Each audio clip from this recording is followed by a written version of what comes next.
ఎన్నికలకు ముందు బీసీలకు కాంగ్రెస్ పార్టీ ఇచ్చినటువంటి హామీలు ఇప్పటికి 9 నెలలు అడుగుతా ఉన్నా కూడా వాళ్ళు మోసపూరితటువంటి వైఖరితో వ్యవహరిస్తున్నారు.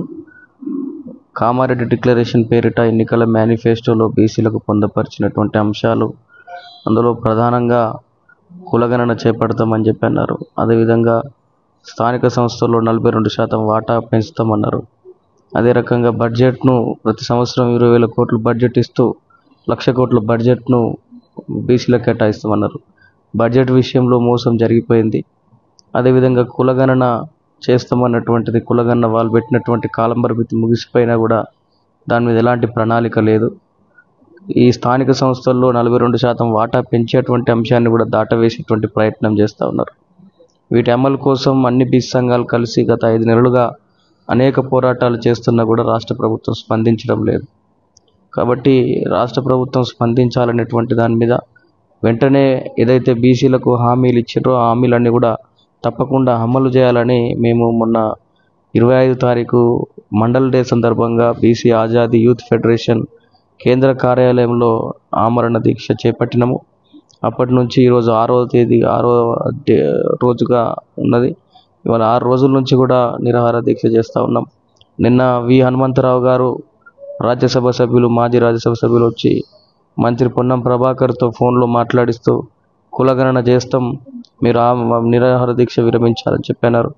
కులగణన చేస్తా అంటున్నారు కానీ దాని మీద స్పష్టమైనటువంటి వైఖరి, ప్రణాళిక ఏంటో చెప్పాలని మేము అడిగినాం. వారి దగ్గర సమాధానం లేదు. తెలంగాణ ఇస్తామని 2004లోనే మేనిఫెస్టోలు పెట్టుకున్నటువంటి కాంగ్రెస్ 2009 దాకా కూడా గడిపి వారి 1,300 మంది ప్రాణాలు కోల్పోయినటువంటి పరిస్థితి ఉన్నది.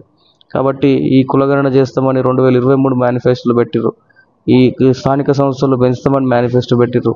కానీ అమలు చేసేటువంటి విషయంలో స్పష్టమైన వైఖరి చెప్పమంటే చెప్పకుండా మొండి వైఖరితో ఉంటున్నాడు ఈ రాష్ట్ర ముఖ్యమంత్రి రేవంత్ రెడ్డి గారు. కాబట్టి వెంటనే స్పందించాలని చెప్పేసి రాష్ట్ర ముఖ్యమంత్రి గారిని రిక్వెస్ట్ చేస్తూ ఉన్నాం. ఇవాళ మా ఆరోగ్య పరిస్థితి, మీ హాస్పిటల్ గాంధీ ఆసుపత్రి ప్రభుత్వ ఆసుపత్రే, ఇక్కడ వైద్యులను అడిగితే తెలుస్తుంది. మేమంతా కూడా ప్రాణాలు పణంగా పెట్టి ఈ పోరాటం చేస్తూ ఉన్నాం.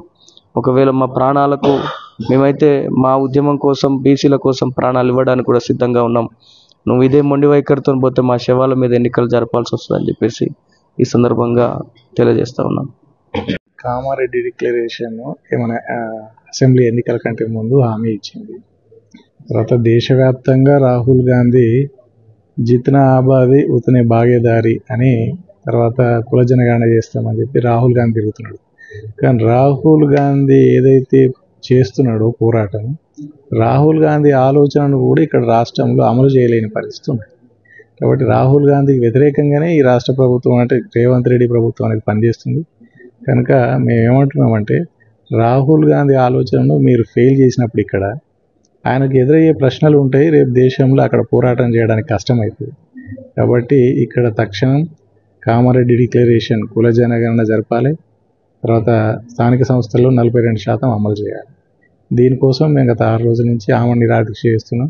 ఈ ఆమరణ దీక్ష అనేది అది అమలు చేసేంత ఏదైతుందో మా హెల్త్కి సంబంధించిన బులెటిన్ మా నాయకులు పోయి అడిగినా అది విడుదల చేయడం లేదు. ప్రజలకు మేము ఏ పరిస్థితులు ఉన్నామో అర్థం కావాలి, మా బీసీ సమాజానికి అర్థం కావాలి, అటు ప్రభుత్వానికి అర్థం కావాలి.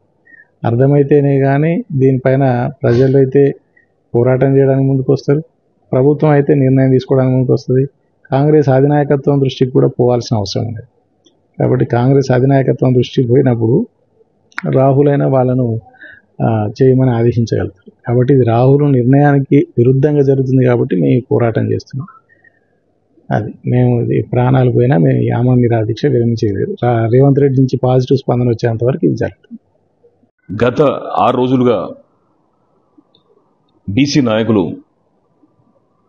బత్తుల సిద్ధేశ్వర్ గారు, అదే రకంగా సోదరులు జక్కని సంజయ్, చాపర్తి కుమారస్వామి గాడ్గే గారు కాంగ్రెస్ ప్రభుత్వం కామారెడ్డి డిక్లరేషన్లో పేర్కొన్నటువంటి విధంగా 42% స్థానిక సంస్థల ఎన్నికలలో రిజర్వేషన్లు ఇవ్వడంతో పాటు త్వరితగతిన బీసీ కులగణన చేస్తామని చెప్పేసి హామీ ఇవ్వడం జరిగింది.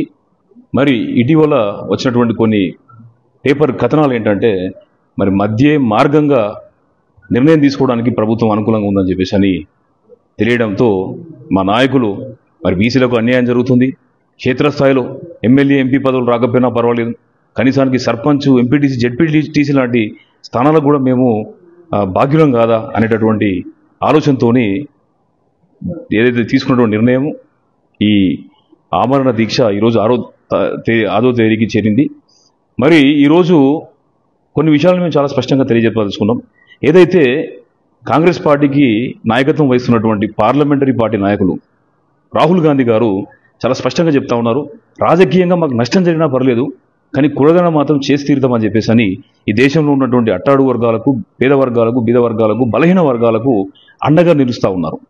ఇటీవల ఏదైతే India Today C voter survey చేస్తే 6 నెలల క్రితం కులగణన అంశం మీద రాహుల్ గాంధీకి దొరికినటువంటి మద్దతు 54% అయితే నిన్ననే చేసినటువంటి సి ఓటర్ సర్వే లోపల ఆ యొక్క మద్దతు 79% చేరింది.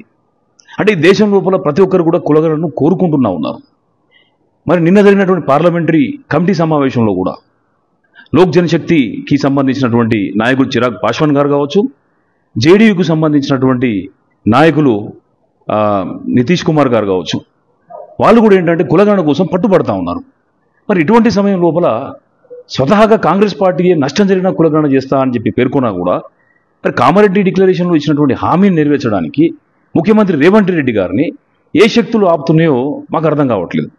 ఎందుకంటే ఈ రాష్ట్రం లోపల బీసీలకు న్యాయం జరుగుతుందన్న ఉద్దేశంతోనే కాంగ్రెస్ను బీసీలు అధికారంలోకి తీసుకుని రావడం జరిగింది. మరి ఈ విధంగా బీసీలు కాంగ్రెస్ వెనకాల ఉంటే మరి కాంగ్రెస్ కూడా వాళ్ళ పరిస్థితి, వాళ్ళ యొక్క ఆవేదనను అర్థం చేసుకొని అండగా నిలబడాల్సినటువంటి తరుణం లోపల ముఖ్యమంత్రి గారు ఎటువంటి నిర్ణయం తీసుకోకుండా దాన్ని మధ్య మార్గం అనడం అనేది సరైనటువంటి విషయం కాదు. తప్పకుండా మాకు నమ్మకం ఉన్నది, ఈ దేశంలో ఉన్నటువంటి అట్టడుగు వర్గాలకు కాంగ్రెస్ అండగా ఉంటుందని చెప్పేసి అని మేము భావిస్తున్నాం. ఎందుకంటే కులగణన మీద గతంలో ఎన్నడూ కూడా ఇంత స్థిరమైనటువంటి అభిప్రాయానికి ఏ రాజకీయ పార్టీ రాలేదు. మరి ఈ 6వ తేదీకి చేరినటువంటి ఒక ఆమరణ నిరాహార దీక్షకు కూడా చేస్తున్నటువంటి నాయకులకు కూడా వాళ్ళ ఆరోగ్య సమస్యలు ఉన్నాయి. కాబట్టి వాళ్ళు కూడా చాలా తీవ్రంగా ఇబ్బంది పడుతున్నటువంటి తరుణం లోపల ప్రభుత్వం వెంటనే వారి యొక్క స్థితిగతులను పరిశీలించి వారికి అండగా, అదే రకంగా బీసీ సమాజానికి అండగా ఉండి తప్పకుండా 42% రిజర్వేషన్లు పెంచే విధంగా, కులగణన నిర్వహించే విధంగా ముఖ్యమంత్రి గారు సానుకూలంగా నిర్ణయం తీసుకోవాలని చెప్పేసి మేము భావిస్తున్నాం. మరి తప్పకుండా ఈరోజు మీరు గమనిస్తే రాష్ట్రం లోపల అన్ని చోట్ల కూడా బీసీలు ఆలోచిస్తున్నారు, అన్ని చోట్ల కూడా రిలే నిరాహార దీక్షలు కూడా మొదలైనాయి. ఇప్పుడు మా సోదరులు చామకూర రాజు గారు, కేవీ గౌడ్ గారు, అదే రకంగా బీసీ మహిళా నాయకురాలు కూడా పద్మావతి గారు, అదే రకంగా నాగమణి గారు, వీరంతా కూడా ఇక్కడ విచ్చేసిళ్ళు. వీళ్ళందరూ కూడా కోరుకునేది ఏంటంటే ప్రభుత్వం బీసీల పక్షాన్ని నిలబడాలని చెప్పి కోరుకుంటాను. తప్పకుండా ప్రభుత్వం ఆ దిశగా అడుగులు వేయాలి. ఆ విధంగా బీసీల పక్షాన్ని నిలబడాలని, వీరి యొక్క దీక్షను నిర్వహించేటటువంటి విధంగా ప్రభుత్వం వెంటనే చొరవ తీసుకోవాలని చెప్పేసి మేము కోరుతున్నాం. ధన్యవాదాలు. దాసు సురేష్.